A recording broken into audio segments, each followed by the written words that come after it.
दिल्ली में G7 शिखर सम्मेलन में अपने सफल दौरे पर वर्ल्ड लीडर्स का दिल जीतकर प्रधानमंत्री नरेंद्र मोदी भारत के लिए रवाना हो गए हैं। सम्मेलन के आउटरीच सेशन के दौरान पीएम मोदी ने देश में हाल में हुए लोकसभा चुनाव और उसकी निष्पक्ष और पारदर्शी प्रक्रिया की तारीफ की।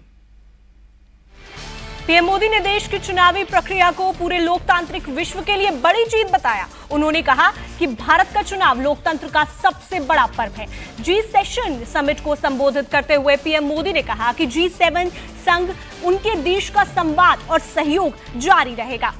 समिट के दौरान पीएम मोदी ने Joe Biden, Emmanuel Macron, Rishi Sunak, German chancellor Olaf Scholz के साथ द्विपक्षीय मीटिंग की और समिट के दौरान पीएम मोदी ने पोप फ्रांसिस से भी मुलाकात की, उनका हालचाल पूछा और फिर उन्हें गले भी लगाया। जेलेंस्की से पीएम मोदी की मुलाकात बेहद गर्मजोशी भरी रही। देर रात वर्ल्ड लीडर के साथ डिनर के बाद प्रधानमंत्री मोदी दिल्ली के लिए रवाना हो गए। वर्ल्ड लीडर्स से पीएम मोदी की मुलाकात।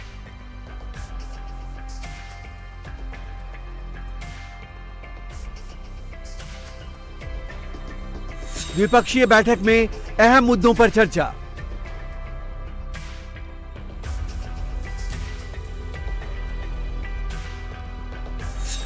G7 के संबोधन में भारत के चुनाव का जिक्र।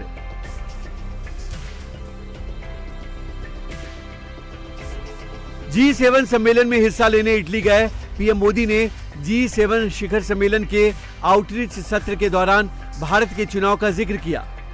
अपने संबोधन में पीएम मोदी ने कहा, भारत में भी कुछ महीने पहले चुनाव का समय था। तकनीक के सर्वव्यापी उपयोग से पूरी चुनावी प्रक्रिया निष्पक्ष और पारदर्शी बनी है। ये मेरा सौभाग्य है कि भारत की जनता ने मुझे लगातार तीसरी बार उनकी सेवा करने का अवसर दिया है। इस ऐतिहासिक जीत के रूप में भारत की जनता ने जो आशीर्वाद दिया है वो लोकतंत्र की जीत है। ये पूरे लोकतांत्रिक विश्व की जीत है। पीएम मोदी ने टेक्नोलॉजी और एआई की भी चर्चा की। उन्होंने कहा, टेक्नोलॉजी मनुष्य को चांद तक ले जाने का साहस देती है, मगर साइबर सिक्योरिटी जैसी चुनौतियां भी पैदा करती है। हमें ये मिलकर सुनिश्चित करना होगा कि समाज के हर तबके तक इसका लाभ पहुंचे। पीएम मोदी ने कहा कि हमें टेक्नोलॉजी के अधिकार को सर्वाधिकार में बदलना होगा। हमें इसे रचनात्मक बनाना होगा, ना कि विनाशकारी।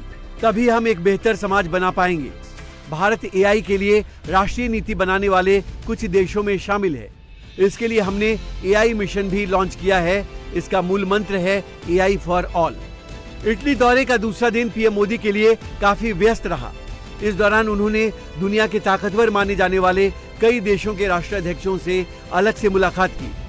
उनमें से कई नेताओं के साथ द्विपक्षीय बैठक कर अहम मुद्दों पर चर्चा की।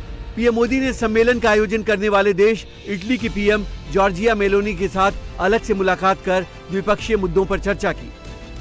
पीएम मोदी शिखर सम्मेलन के दौरान अमेरिकी राष्ट्रपति जो बाइडेन से भी गर्मजोशी से मिले। उनके अलावा जिन नेताओं से पीएम मोदी की मुलाकात हुई उनमें जर्मनी के चांसलर स्कोल्स, जापानी पीएम किशिदा, फ्रांस के राष्ट्रपति इमैनुअल मैक्रोन और ब्रिटेन के पीएम ऋषि सुनक शामिल हैं।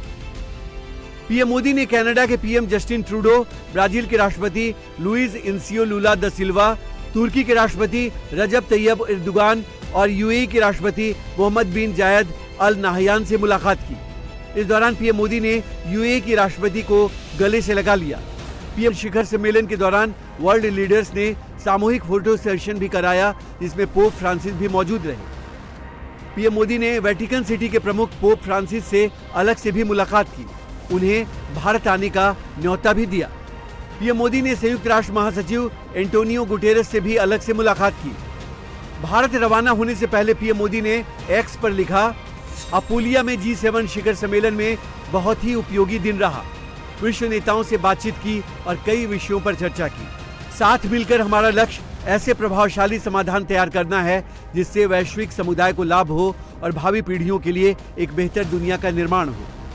मैं इटली के लोगों और सरकार को उनके गर्मजोशी भरे आतिथ्य के लिए धन्यवाद देता हूं। तीसरे कार्यकाल की शुरुआत के साथ ही पीएम मोदी का ये दौरा काफी अहम रहा, जिसमें वो वर्ल्ड लीडर्स के साथ फिर अपनी अच्छी केमिस्ट्री बनाते नजर आए।